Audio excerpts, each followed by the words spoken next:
يا حبيب الله। আসসালামু আলাইকুম ওয়া রাহমাতুল্লাহি ওয়া বারাকাতুহু। কেমন আছেন আমার আদরের কলিজার টুকরা আপুরা? আল্লাহ সবাইকে ভালো ও সুস্থ রাখার তৌফিক দান করুন, এই দোয়া সবসময় করছি। আপুরা, আজকে আমি আলু দিয়ে বরবটি আমি রান্না করব, মানে আমি এটা ভাজি রান্না করব। তো দেখুন, আমি এইভাবে বরবটি এবং আলু কেটে নিয়েছি। আপুরা চলুন রান্না করানো যাক, ভিডিওটি আমার সঙ্গে থাকুন ও দেখতে থাকুন। আপুরা, এবার আমি দিয়ে দিব কাঁচামরিচ ও পেঁয়াজ কাটা। আমি কাঁচামরিচ দিয়ে দিচ্ছি এবং পেঁয়াজ কাটা দিয়ে দিলাম।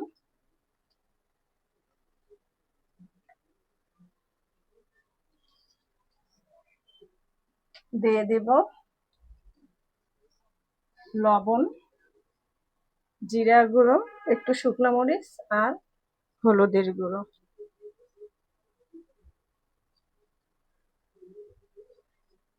দিয়ে দিব একটু আমি সরিষার তেল দিয়ে দিব।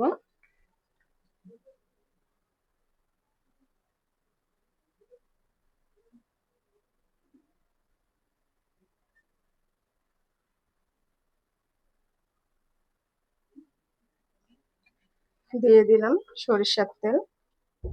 এবার আমি চুলাটা অন করে দিব। বিসমিল্লাহির রহমানির রহিম। চুলা অন করে দিলাম।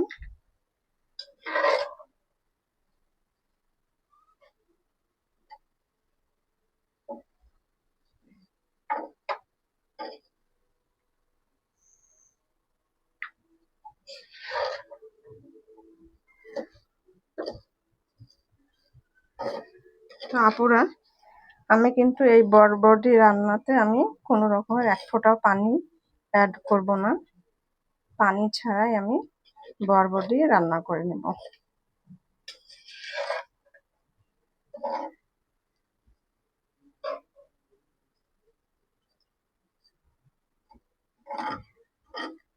তো এবারে আমি ঢেকে দিব।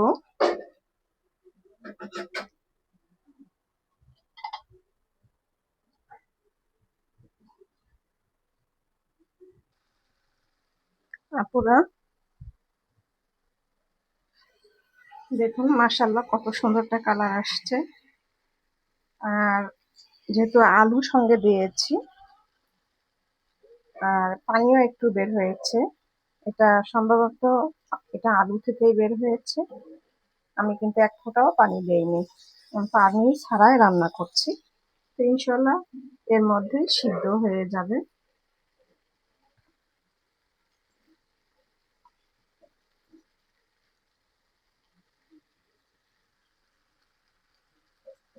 আর পানি দিলে অতটা মজা লাগবে না খেতে, এই জন্য আমি পানি ছাড়াই রান্না করছি। তো আমি ঢেকে দিব। চুলার আঁচটা আমি একদম মিডিয়াম আঁচে দিচ্ছি।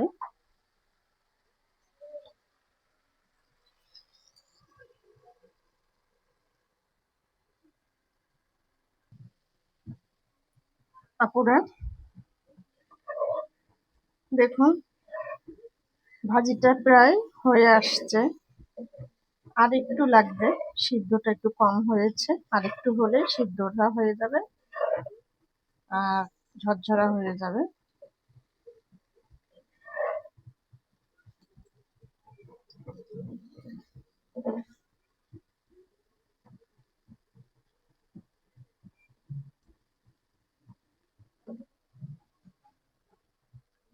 তো আমি আবারও ঢেকে দিব।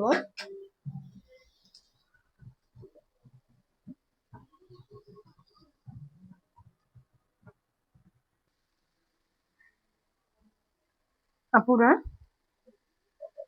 বরবটি ভাজি রান্নাটা কিন্তু হয়ে গেছে। তাই দেখুন, আশা করছি গরম ভাতের সঙ্গে খেতেও ভালো লাগবে।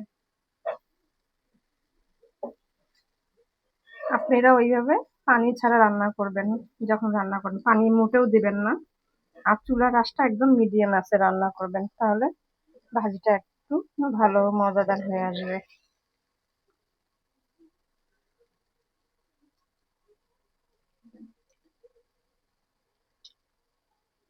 আমি এবারে নামিয়ে নিব।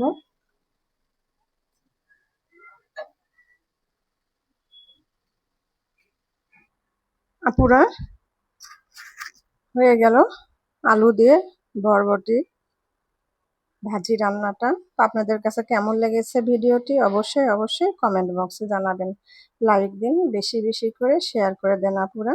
দোয়া চাই ছোট্ট রান্নাঘর চ্যানেলটিকে সাবস্ক্রাইব করতে একদমই ভুলবেন না।